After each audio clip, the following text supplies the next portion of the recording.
Sasa uko salama? Uko poa? Hai, Maina. Kwa kubwa leo.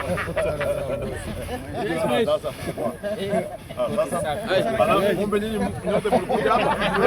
Sio tumefika huku. Hayo sana. Tumefika mweshi. Hai George. Boss. Hata Kateri amefika. Sasa msemaji wewe. Ndio mnakula hapa. Kila siku. Ndio amefika hapa leo. Tuko salama. Tuko salama kabisa. Tunashukuru. So tumemaliza. Teta ushenenda. Jamaa, sasa wangeenda namna hiyo. Si mnasikia mdosi vile anawaeleza? Vile maneno anawaambia kila siku huku. Sinawaambia kila siku. Unaona ndio mdosi anasema. Sasa unaona yeye ako hiyo ndio anatueleza kila siku.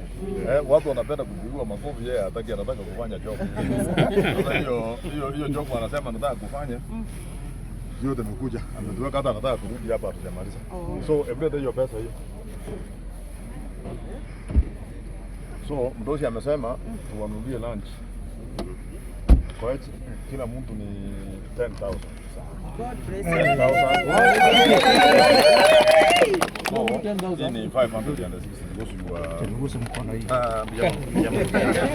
So hapa para amesema transparency. Kila mtu yule alikuja kama ulikuwa umealikwa ni 10,000. Mtu asiende kusema amepewa pesa kidogo. Kwa sababu ukienda pale kama mheshimiwa mwingine atakata shauri yao, lakini kila mtu shilingi. Mama mwetu sasa nilikuwa nimesema huyu aongee akasura Maina. Lakini sasa hivi tumeenda pale, unajua huyu mdosi naye hapana. Leo angaranda pale anatupanga. Alienda akatupanga akasema ukipatia watu hapo wataanza kuongea banana ureta shida. Wacha mimi najua vile nitapanga watu yangu. Ndio kumwambia panga. Si ameongea vizuri lakini serikali inaenda namna hiyo. Unajua hii ni siasa tu, saa zingine watu wanasema hii siasa ni ngumu. Wacha niwaambie siasa ni ngumu sana. Kama ina shida sisi at the constituency level na Kenya mzima, mahali kila mtu anaongea maneno yake. Sio unaona vile naona hiyo ni ngumu sana. So mkuteremka nyinyi mteremke sasa. Wacha mimi nirudi.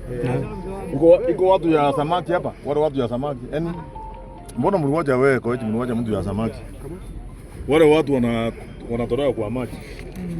Na unajua president amepeana solution yake. Sasa kama ungekuwa hapa hata angeenda huko. That's why we wanted mtu kama Ukiwa hapo utamaliza. Hao ni wako na shida sana. Kama watu wawili watatu wakifanya makosa. Hata president alisema hapo. Hata sasa tumeenda kukaa pale kwa ofisi yake. Amesema hiyo watu tukipizia prison hapo tuko na shamba. Amesema mnyumba ya jengo hapo, ndio hapo. Hadi nimefurahi sana. Amesema na mtu wa kuwasota yule mnajuana ni mzuri kuliko yule anakuja.